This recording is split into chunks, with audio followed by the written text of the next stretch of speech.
Hello everyone, my name is Erin Nelson, and today I'm going to share with you some things I learned about my case study country, Honduras. I'd like to take you through some introductory information about this country by covering a couple highlights of the nation's history during the time of conquest. Then I'll move forward by addressing some current issues regarding ethnicity, gender, and immigration. While this assignment merely scratches the surface of this beautiful country, I hope that you're able to learn something you might not have known before. The Republic of Honduras is the second largest country of Central America in landmass and in population. The country is composed of 18 different districts on the mainland, as well as the Bay Islands to the northeast in the Atlantic Ocean. Spanish is the country's official language, even though there are different dialects spoken by some indigenous groups, as well as other migrant languages. 90% of Honduras' population is mestizo, with the other 10% a mix of Amerindian, Black, White, Arab, and Chinese. Honduras is full of lush jungle landscapes, woven throughout the mountainous terrain and bordered by its narrow coastlands. Though there is a lot of jungle wildlife and vegetation there, not much of the land is arable. However, Honduras has natural resources such as gold, silver, copper, lead, zinc, iron ore, and coal. These resources have been mined for global marketing since the early days of conquest. Though the Maya is the most famous of Honduras' pre-Columbian Mesoamerican civilizations, it was a chief from the powerful Lenca tribe who made a significant contribution in the resistance against the Spanish takeover. In 1502, Columbus arrived to the Bay Islands and named the area Honduras, meaning the depths, for its deep surrounding waters. He left the land with other conquistadors such as Hernán Cortés and Pedro de Alvarado to follow his lead and take the land. However, in 1537, Chief Lempira of the Lenca rallied over 200 opposing tribes, unifying them to overpower their new common enemy. He led the men in an ambush, which completely overwhelmed the Spanish presence. Lempira was invited by the desperate Spanish governor to a peace conference. He refused to surrender and was immediately shot in the head with a rifle, leaving over 30,000 who fled and were captured by the conquistadors. The conquest of Honduras moved in swiftly after Lempira's death. The Spaniards forced the people to mine for silver and gold as they converted them to Catholicism. The different scattered indigenous groups led to the church's formation of mission fields under encomienda systems and the reducción. This persisted until 1558, when the Protestant movement from the Caribbean finally reached Honduras. The influence of the Protestant Church was not as powerful as the Catholic Church's was, that is, until 1821, when Honduras and the rest of Central America gained their independence from Spain. Education became one of the primary tools of Protestant evangelism well into the 1900s, as well as job training and even healing ministries with the rise of Pentecostalism. Evangelists would sell religious literature and teach people how to read. In 1969, the stress of the post-war state and problems in the Central American common market led to more diverse belief systems, such as liberation theology. Today, the country is almost evenly divided between those professing to be Catholic or Protestant, with a small percentage making up minority groups. While there is so much to talk about regarding Honduras' political and religious history, I'm going to move forward to talk about some issues involving ethnicity, gender, and immigration in Honduras today. The variety of beautiful expressions of culture in Honduras is hard to find evidence of here in the United States, at least without some more intensive searching. If you just look Honduras up in a Google search, it will not take very long to find articles expressing the danger and violence that is so prevalent in the country. It's no surprise that bad news is always at the forefront in our society, but Honduras is a special case in that it, unfortunately, is the country with the highest murder rate in the world. 1 in every 1,000 people are killed in Honduras. Gang violence, drug activity, and a corrupt government system are a few contributors to this violence, which has been encouraged by a corrupt police force, poverty, and underhand United States involvement, among many other reasons. My focus here will not be on the many sources by which this system is perpetuated, but will be more on the current victims of some of this violence. Historically, indigenous groups in Honduras and in Latin America have been marginalized. Though legislation from years past has worked toward emancipation of these groups, their rights are still not actively supported or protected by Honduran government. Movements to aid them have been made by journalists and environmental activists who are also persecuted and killed, along with the indigenous farmers that they're trying to speak up for. The Civic Council of Popular and Indigenous Organizations of Honduras is one association that speaks out against the discriminatory and oppressive actions that the state or other private mercenaries may impose upon hundreds of indigenous groups, including the Lenca people.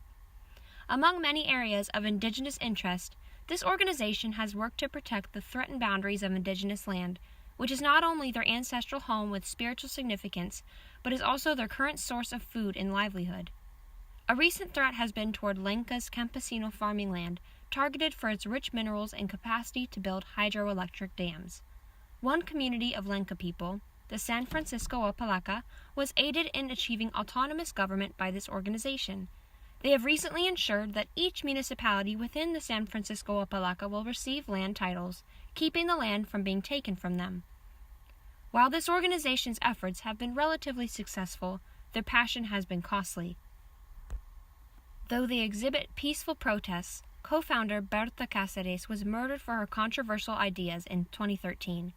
She was only one of over 100 journalists and activists that have been murdered for their campaigns for indigenous rights. Indigenous groups and their supporters are often silenced.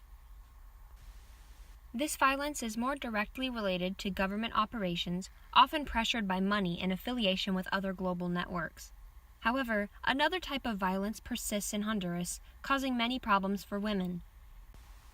In addition to being referred to as the murder capital of the world, Honduran women are especially endangered. One woman is murdered every 18 hours in Honduras. A large portion of this femicide is attributable to machismo gang activity, combined with government impunity that perpetuates this system of gender violence. If women are brave enough to speak out about their abuse, oftentimes little is done on their behalf, and the crime is excused or dealt with half-heartedly. Thankfully, organizations like the Central American Women's Network fight against this violence toward Honduran women through research, court appeals, and putting pressure on politicians about this rampant issue. Violence against women is a main focus of CAWN. Other efforts include liberation of advantages in women's reproductive choices, exposing trafficking and exploitation, fair trade, and economic literacy. Although women in Honduras obtained the right to vote in 1955, and steady progress has been made to close the gender gap in Honduras, much is still to be done to see gender equality as a reality. One study ranked Honduras as number 101 out of 159 countries in the Gender Inequality Index, which represents reproductive health, empowerment, and economic activity. The system of instilled hegemonic dominance within the region that tolerates the brutal violence and murder of women naturally flows into less extreme areas of women's rights. Realities such as this may be changed if women were equally represented in Honduran government, but women make up a mere 19.5% of parliamentary seats. Between 2005 and 2013, the rate of violent killings of women increased by over 260%. In the last few years, however, the rate has dropped a small amount. Currently, Honduras is facing their voting period for a new administration, which we can hope will continue to work toward gender equality. For now, it persists, and is one of the many reasons that Hondurans choose to migrate to the United States. The systemic poverty, gang culture, and violence toward women that is prevalent in parts of the country lead many mothers to send their children over the border to seek jobs and asylum, away from their home country, in which the child mortality rate in Honduras is 23 per 1,000. 900,000 children do not go to work or school, with only 36% of adolescents reaching secondary education in Honduras. A significant danger of immigration, especially for Honduran children, involves the Mara gangs. Many young boys are threatened by or pressured into joining the gangs that so often sexually exploit or even murder young women. Of course, these dangers are not limited to Honduras, as these children face them on their way to, from, and at the U.S.-Mexican border. As many children are sent back from the border, organizations like UNICEF do their best to relocate repatriated children recruited by gangs and help children with education or work-related needs. Through my case studies and additional research this semester, I learned about Honduras's resilience. I was able to attend the extra credit assignment, a lecture on ethnographic research in Tegucigalpa, Honduras's capital. There, I was finally able to reconcile the Honduras I saw portrayed by the media in the snippets that I found of a country by little home videos, documentaries made by Honduran people, and private researchers. It took some digging, but I was able to catch a glimpse of a resilient and happy country, despite all of the difficulties many people face day to day. The mixing of culture and religion through conquest is something that is shared among all Latin American nations. Like some Latin American countries, Honduras is very poor. However, while it has global exports, much of it is not due to larger inner cities, but is carried on the backs of oppressed peoples. Through my own personal interest, I have found many interesting facts about Hondurans that are so similar, yet so different from other countries. The different dynamics of policy, institutions, and history have shaped it into the unique place that it is today. Here's a random fun fact. Did you know that people eat iguanas in Honduras? I did not. It's difficult to say how the future of Honduras will be. I hope that the dynamics of new administration and additional aid from other countries would be able to better some of the situations that they face. As far as violence, gender equality, economy, and ethnic preservation, it could go either way, worse or better. Even in the first few lectures of this course, I was drawn in. I knew so little about Latin America, and I had no clue how ignorant I was. I knew so little about Honduras and Latin America's culture, politics, religion, history, and even geography. And I still know so little. This really is the tip of the iceberg. I chose Honduras because I plan to go there next summer to be part of a church ministry. A man that I know has a group that goes to prisons and preaches to the different imprisoned gang members. He has an additional facility in which he cares for the families of those in prison, and even has a school and orphanage for Honduran children whose parents were victims of violence.